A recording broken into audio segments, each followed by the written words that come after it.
নমস্কার, আপনারা দেখছেন তুহিনার হেলদি রান্না। হঠাৎ করে মেয়ের দুজন বান্ধবী এসে হাজির। মেয়ে তাদের বসতে দিয়ে আমাকে এসে বলল, মা মিষ্টি আছে তো, ওদের জল দাও। আমি বললাম, না রে, মিষ্টি তো নেই।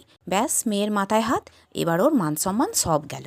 আমি বললাম, আরে তুই এত ভেঙে পড়ছিস কেন, দাঁড়া না, যাই হোক একটা আমি ব্যবস্থা করে দেবো। মেয়ে বলল, তুমি তো এক্ষুনি চা আর ডিম ভাজা নিয়ে হাজির হবে, এখন আর ওসব চলে না।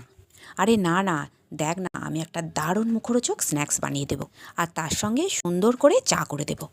এই বলে আমি রান্নাঘরে চলে এলাম। বাড়িতে 3-4 পিস ব্রেড পড়েছিল, আমি সেইগুলোকে জলে ভিজিয়ে ভালো করে জল চেপে চেপে একটা জায়গায় রাখলাম। দিয়ে দিলাম 2টো সিদ্ধ আলু গ্রেট করে, তারপরে পেঁয়াজ কুচি, লঙ্কা কুচি, ধনেপাতা কুচি, আর দিলাম স্বাদ মতো নুন, চিনি, চিলি ফ্লেক্স, চাট মশলা, আর দিলাম হলুদ গুঁড়ো আর একটু খাবার সোডা। ভালো করে মাখিয়ে নিয়ে গোল গোল বলের মতো তৈরি করে নিলাম। এবারে এই গোল গোল বলগুলোকে ময়দা আর কর্নফ্লাওয়ারের ব্যাটারে ডুবিয়ে ব্রেড গ্রামে কোট করে নিয়ে আমি তেলে দিয়ে দিলাম। এইভাবে সমস্ত বলগুলো ভেজে নিলাম, আর মেয়ের বন্ধুরা খেয়ে বলল, ফাটাফাটি হয়েছে কাকিমা।